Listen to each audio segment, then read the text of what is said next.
నమస్కారం. గొడ్లవల్లేరు ఇంజనీరింగ్ కాలేజీలో జరిగిన ఘటన వందల మంది ఆడపిల్లల ఆత్మ గౌరవాన్ని, రక్షణని ప్రమాదంలోకి నెట్టేసింది.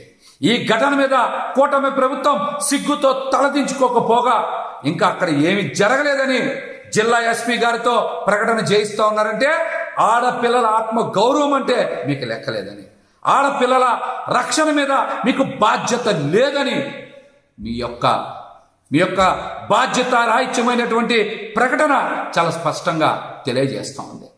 వందల మంది విద్యార్థులు నేటి నుంచి పెద్ద ఎత్తున ధర్నాలు చేస్తూ ఉంటే, నిరసన తెలియజేస్తూ ఉంటే ఏమీ జరగలేదని జిల్లా ఎస్పీ గారితో మీరు ప్రకటన జారీ చేయించారంటే ఇది ఎంత దుర్మార్గం. అంటే సామాన్య విద్యార్థులు అయితే మీ దృష్టిలో వాళ్ళ మీద బాధ్యత ఉండదా? సామాన్య విద్యార్థులు పోరాటం చేస్తే మీరు పట్టించుకోరా? సెలబ్రిటీ మహిళ హనీ ట్రాప్ చేస్తే కాదాంబరి కాత్యాయని మీద ఉన్న ప్రేమలో 1% కూడా మీకు వందల మంది విద్యార్థుల యొక్క ఆవేదన మీద లేదా? కాదాంబరి కాత్యాయని మీద మీకు అంత ప్రేమ ఏంటి? సామాన్య విద్యార్థుల మీద మీకు కనీసం బాధ్యత ఉండదా?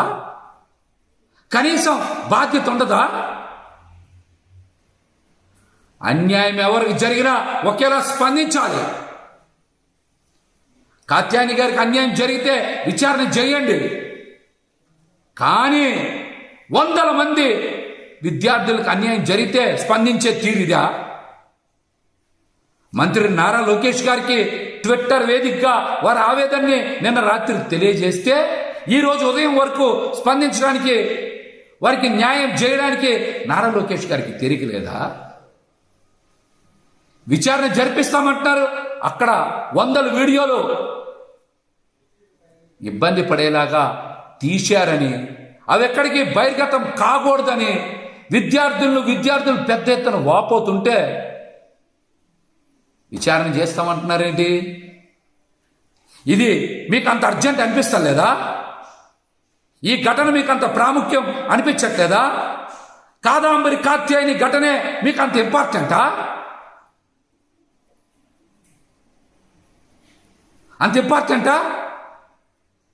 వందల మంది విద్యార్థులు జీవితంతో చెలగాటం జరుగుతూ ఉంటే స్పందించే తీరు ఇదా? శ్రావణ శుక్రవారం నాడు వందల మంది విద్యార్థుల ఆత్మ గౌరవం తిబ్బతింటూ ఉంటే ప్రభుత్వం ఈ రకంగా స్పందించేది? ఈ ఘటనకి నైతిక బాధ్యత వహించి ఇంతవరకు సరైన రీతిలో స్పందించకుండా, విద్యార్థుల భద్రతని పట్టించుకోకుండా అలసత్వం ప్రదర్శించినటువంటి హోంశాఖ మంత్రి అనిత గారు ఈ ఘటనకు బాధ్యత వహిస్తూ తక్షణమే రాజీనామా చేయాలి. ఎవరైనా సరే. అదేవిధంగా పవన్ కళ్యాణ్ గారు కూడా అనేక సందర్భాల్లో ఎన్నికల ముందు మాట్లాడారు. ఆడపిల్లల వైపు కన్నెత్తి చూడాలంటే భయపడాలి ప్రభుత్వం వచ్చాక అన్నారు. ఈ రోజున మీరు చూస్తున్నారు, కూటమి ప్రభుత్వం వచ్చాక ఆడపిల్లల మీద ఎన్ని అగాత్యాలు జరిగాయో, ఎన్ని అత్యాచారాలు జరిగాయో. మతిస్థిమితం లేని ఆడపిల్లలను కూడా ఈ ప్రభుత్వంలో మరి కామాంధులు వదలటం లేదంటే వాళ్ళకి చట్టం మీద కాదు, ఈ ప్రభుత్వం ఏమీ చెయ్యదనేటువంటి ధైర్యం వచ్చేసింది. మీరు శిక్షించరనేటువంటి నమ్మకం వచ్చేసింది. అందుకనే ఇష్టానుసారం ఆడపిల్లల మీద అఘాయిత్యాలు, అత్యాచారాలు చేస్తూ ఉన్నారు. పిఠాపురంలో శ్రావణ శుక్రవారం నాడు అక్కడ పసుపు కుంకుమ చేరిచ్చారు కదా పవన్ కళ్యాణ్ గారు. మరి గుట్టవల్లేరు ఘటన మీద మీరు ఎందుకు స్పందించలా? ఆడపిల్లలకు అండగా నిలబడరా మీరు? ఇష్టానుసారం అఘాయిత్యాలు చేసిన ఇట్లాంటి సీక్రెట్ కెమెరాలు పెట్టి ఆడపిల్లల ఆత్మ గౌరవాన్ని మరి రోడ్డు మీదకి తెచ్చేదాకా వాళ్ళు ప్రవర్తిస్తూ ఉంటే మీరు స్పందించరా? దీనికి కూడా మీరు స్పందించాలి, బాధ్యత వహించాలి. పదవి తీసుకొని మీరు అధికారాన్ని అనుభవించడం కాదు, బాధ్యతగా మీరు ఆడపిల్లలకి అండగా నిలబడకపోతే మిమ్మల్ని ఖచ్చితంగా ఈ రాష్ట్రంలో మహిళలందరూ కూడా బహిష్కరిస్తారని కూడా ఈ సందర్భంగా తెలియజేస్తున్నా. ముఖ్యంగా గుడ్లవల్లేరు జరిగినటువంటి ఘటన మీద రాష్ట్రంలో ఉండేటువంటి తల్లిదండ్రులు, మహిళలందరూ కూడా ఒక్కసారి బలంగా గొంతుకు వినిపించాలి. ఈ ప్రభుత్వం కళ్ళు తెరిచేలాగా మీరు నిరసన తెలియజేయాలి.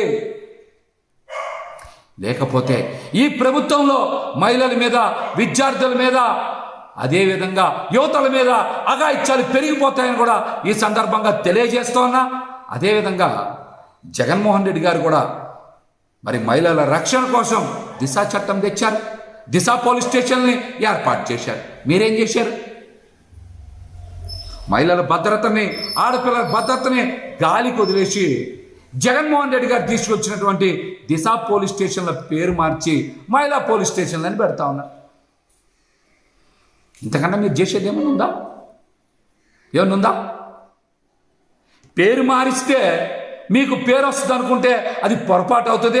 జగన్మోహన్ రెడ్డి గారు లాగా మీరు కూడా మహిళల రక్షణ కోసం కట్టుదిట్టమైనటువంటి ఏర్పాట్లు చేయాలి. దిశ చట్టాన్ని కొనసాగించాలి. దిశ పోలీస్ స్టేషన్ని కొనసాగించాలి. అంతేగాని ఆడపిల్లల మీద అఘాయిత్యం చేసినటువంటి వాళ్ళ మీద ఎటువంటి చర్యలు తీసుకోకపోతే ఇటువంటి ఘటనలు జరుగుతాయి.